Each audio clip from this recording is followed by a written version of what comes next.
Assalamualaikum warahmatullahi wabarakatuh. Salam sejahtera untuk kita semuanya. Baiklah, pada kesempatan kali ini tentunya saya akan membahas materi yang tidak kalah penting, yaitu mengenai teori perbedaan antara teori donat ekonomik dan juga teori konvensional, yaitu teori klasik, neoklasik, dan juga Keynes. Nah, sebelum memulai materi lebih dalam, izinkan saya untuk memperkenalkan diri terlebih dahulu. Perkenalkan, nama saya Arum Larasati dengan NIM 01021382328177. Saya merupakan mahasiswa Ekonomi Pembangunan Fakultas Ekonomi Universitas Sriwijaya Kampus Palembang. Nah, tidak lama-lama lagi, mari kita bahas materi berikut. Baiklah, sebelum memulai materi lebih dalam, izinkan saya untuk membahas sedikit mengenai teori tujuan utama ekonomi konvensional dan juga donat ekonomi. Nah, pada teori ekonomi konvensional yang yaitu ada tiga, pertama klasik, neoklasik, dan juga Keynes.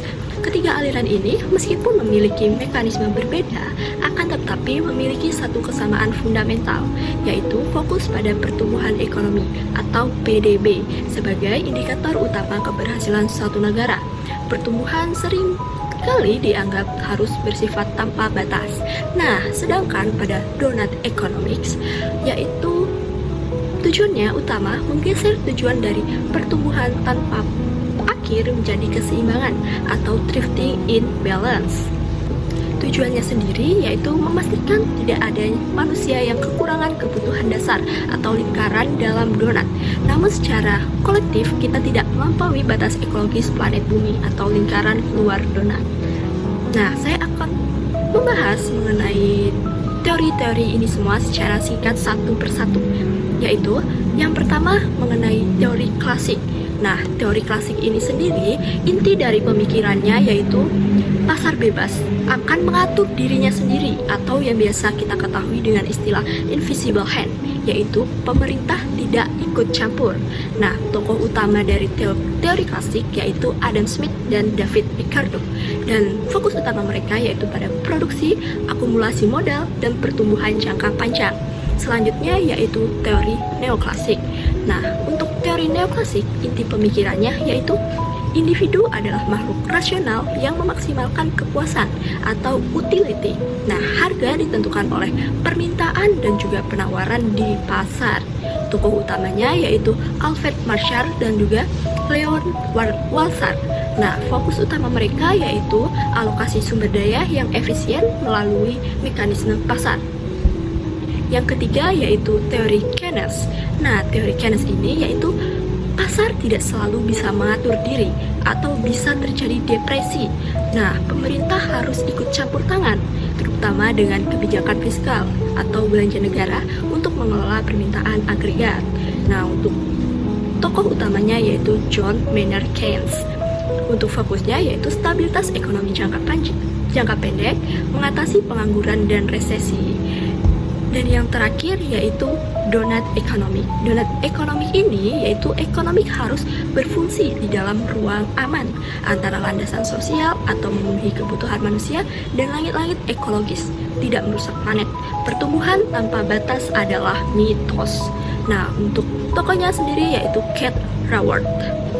Untuk fokusnya yaitu keseimbangan dinamis antara kesejahteraan sosial dan kesehatan planet.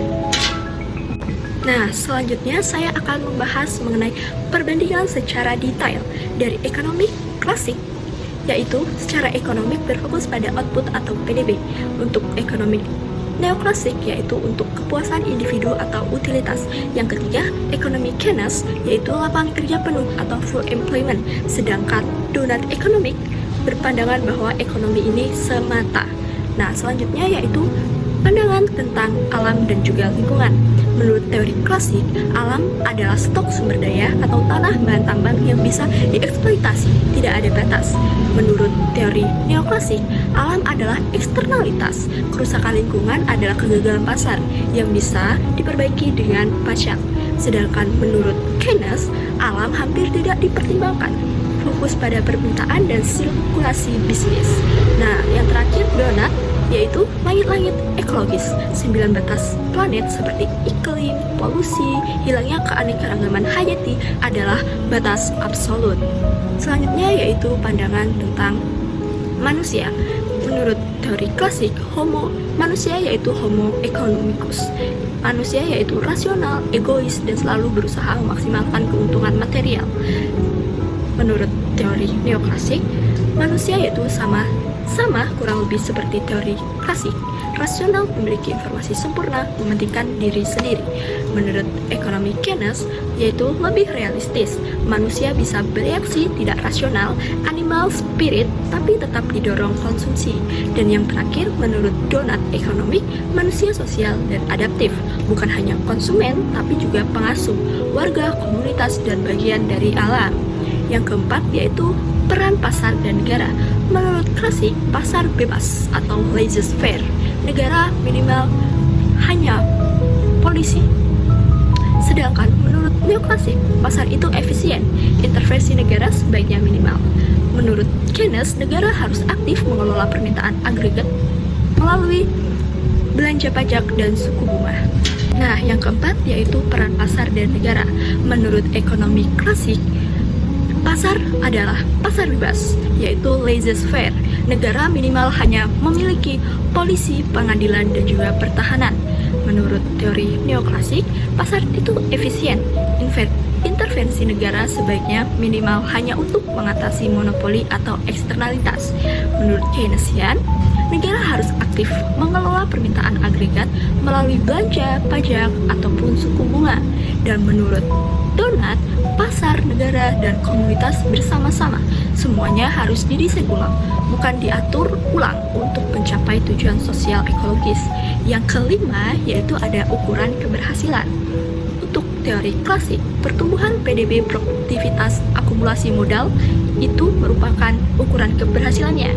Menurut teori neoklasik, ukurannya efisiensi Pareto atau tidak ada yang bisa lebih baik tanpa merugikan yang lain. PDB per kapita. Menurut Keynes, tingkat pengangguran inflasi PDB real, ukuran keberhasilannya. Dan terakhir, ukuran keberhasilan Donat Economic yaitu indikator multidimensi, yaitu terpenuhinya landasan sosial 12 dimensi seperti pangan, air, kesehatan, pendidikan, kesetaraan, dan tidak melebihi langit-langit ekologis. Nah, yang terakhir yaitu sikap terhadap pertumbuhan. Pertumbuhan adalah baik dan tak terbatas solusi dari semua masalah. Itu menurut klasik. Menurut neoklasik, pertumbuhan adalah baik, kelangkaan bisa diatasi substitusi, teknologi menggantikan sumber daya alam. Menurut Keynes, pertumbuhan diperlukan untuk mengurangi pengangguran, resesi adalah musuh utama. Dan menurut Donat, pertumbuhan agnostik, bukan anti pertumbuhan, tapi anti ketergantungan pada pertumbuhan. Bisa tumbuh di beberapa area, energi terbarukan, perawatan, tapi harus menyusut di area lain, bahan bakar, fosil, ekstraksi berlebihan. Selanjutnya, saya akan membahas mengenai perbedaan yang paling menonjol dari teori konvensional dan juga teori Donat Economics. Pertama, jika teori konvensional mengukur sukses dengan PDB yang terus tumbuh, Donat yaitu mengukur sukses dengan apakah semua orang hidup sejahtera, landasan sosial terpenuhi tanpa merusak planet, tidak melebihi langit-langit ekologis. Selanjutnya, menurut konvensional, melihat alam sebagai sumber daya tak terbatas, sedangkan Donat melihat alam sebagai sistem pendukung kehidupan yang memiliki batas absolut. Yang ketiga, konvensional percaya pertumbuhan ekonomi adalah obat semua masalah, pengangguran, kemiskinan, dan ketimpangan. Sedangkan menurut Donat Economic, melihat pertumbuhan berlebihan justru menjadi penyakit, krisis iklim, populasi, kehilangan biodiversitas. Untuk kasus nyatanya, bayangkan jika kita berada di sebuah kepulauan kecil. Contohnya yaitu pendekatan konvensional, klasik, neoklasik, ataupun Keynes. Pemerintah akan mendorong pariwisata massal, membangun sektor mewah, bandara besar, dan kapal pesiar. PDB melonjak, tapi pantai tercemar, air tawar habis, sampah plastik di mana-mana. Dalam jangka pendek, angka pengangguran turun, tapi dalam 20 tahun terumbu karang mati, tidak ada ikan, dan pariwisata runtuh karena lingkungan rusak. Dan contoh dari pendekatan donat yaitu pemerintah akan mengukur dulu apakah semua warga punya akses ke air bersih dan listrik. Dan apakah jejak karbon dan polusi laut masih dalam batas aman, langit-langit ekologis? Lalu mereka mengembangkan ekowisata skala kecil, melindungi terumbu karang, memberdayakan nelayan lokal, dan menggunakan energi surya. PDB mungkin tumbuh lebih lambat, tapi kesejahteraan dan lingkungan tetap terjaga untuk jangka panjang. Baiklah, dari contoh nyata kasus tadi, yaitu merupakan paragraf terakhir yang saya bawakan. Itulah presentasi yang dapat saya berikan. Jika terdapat salah kata ataupun perbuatan, saya mohon maaf. Kepada Allah saya mohon ampun. Saya akhiri. Wassalamualaikum warahmatullahi wabarakatuh. Terima kasih.